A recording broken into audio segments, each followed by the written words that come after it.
இந்த வாக்குப்பதிவு அதிகரித்திருப்பது பாரதிய ஜனதாவுக்கு வாய்ப்பா என்று தெரியவில்லை.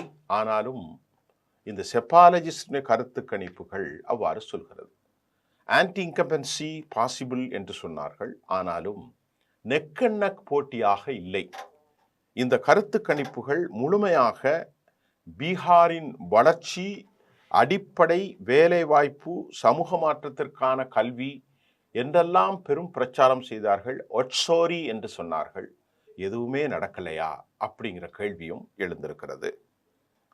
இன்னொரு முறை இந்த கேள்வியில இதோ பாருங்க, இது கருத்து திணிப்பு. மகாராஷ்டிராவிலே, ஜார்க்கண்டிலே, மத்திய பிரதேசத்திலே, ஹரியானாவிலே அனைவரும் பாரதிய ஜனதா தோல்வின்னு தானே சொன்னாங்க. எல்லா இடத்திலும் பாஜக வெற்றி பெற்றிருக்கிறது. ஆக கருத்து கணிப்பு உண்மையாக இருக்காது என்ற கருத்துக்களையும் காங்கிரசுக்கு ஆதரவான பேனலிஸ்ட்